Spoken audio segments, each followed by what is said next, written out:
And anti-SOGIE groups trooped to the Senate to denounce the measure seeking to protect members of the LGBTQ from discrimination.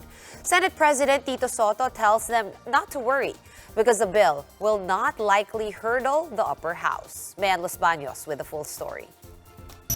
No to SOGIE! Yes to family! Several religious and pro-family groups held a protest against the SOGIE equality bill outside the Senate yesterday. Jokno Boulevard was closed to make way for the groups. They denounced the proposed measure by prayers and chants. The bill seeks to protect members of the LGBTQ community from discrimination based on their sexual orientation and gender identity. We love LGBTQ, pero hindi po ito nararapat para sa ating mga family kasi bilang magulang, no, we should be the one na nagtuturo sa kanila, especially ng Word of God na gagabay sa kanilang mga paglaki. Inside the Senate, Senate President Tito Soto spoke with the leaders of the anti-SOGIE groups who organized the protest. The group's representatives also submitted a manifesto containing the reasons why they are fighting against the bill. SOGIE bill na ito ay nagpapayag upang palitan ang kasarian ng lalaki at babae. Mula pa po at simulat sa creation, yan po ay niliwanag na ng Diyos na ang lalaki at babae ay ginawa ng Diyos para sa procreation. So kung magkaganito namang kung ang uusad pa ang batas na ito na magkakaroon ng sa bandarya ng same-sex marriage ay talaga pong masisira ang pamilya. Sibak Party List Representative and Jesus is Lord founder Brother Eddie Villanueva also trooped to the Senate to express his sentiments against the measure. For Villanueva, the bill will not result to equality and will only lead to discrimination against people outside the LGBTQ community. Dito po sa SOGIE, pag ho ang isang member ng LGBT community na feel nilang offended sila, pagpipit sa halimbawa ng Word of God, yung sinabi ng Diyos na homosexual offenders cannot be accepted in the kingdom of heaven and they will be thrown into the lake of fire. If you quote the Bible and they accuse you in court, you will be in prison for 5 years to 12 years. At saka ho, ang penalty sa SOGIE, the penalty for verbal harassment is 250,000 to $500,000 or imprisonment of 6 to 12 years. Where is equality? So this is very deceiving.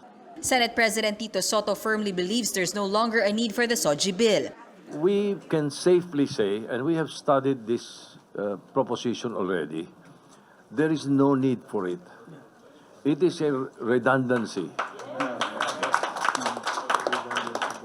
All Filipinos and everyone in the Philippines are equally protected by equal rights and all the rights that are given any individual in the Philippines. There are enough laws that cover their particular issues that they are talking about. As early as now, Soto is already assuring anti-SOGIE bill groups that the measure won't make it past the upper house. If we allow it, we will be allowing it to the detriment of the greater majority of the Filipinos.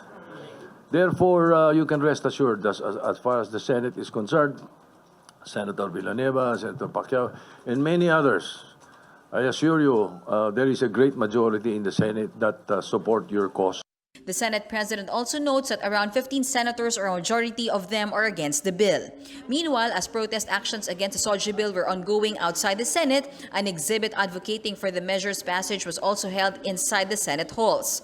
Senator Risa Hontiveros, the author of the SOGIE bill, attended this event. Hontiveros believes the measure has a fighting chance, despite Soto claiming that the SOGIE bill will not see the light of day in the upper house. Based sa conversation ko sa mga kapo-senador ko, na we have a strong fighting chance with this SOGIE equality bill. Dahil malinaw na kahit may ibang mga batas ngayon, halimbawa revised penal code, kulang pa yung mga batas para protektahan ang bawat Pilipino. Hontiveros also tried to allay fears that the bill will cause the destruction of families. How could the SOGIE equality bill lead to the destruction of the family? Samantalang meron tayong mga kabataan o batang Pilipino na makikilala ang kanilang sarili bilang miyembro ng LGBTQ plus community, paano masisira ang pamilyang Pilipino sa SOGIE equality bill? Samantalang maraming magulang, mga kapwa magulang ko na nagmamahal Ontiveros is now planning to submit the committee report on the SOGIE bill at the plenary so senators will have the chance to debate on it. Reporting for News 5, Mean Los Baños, we are One News.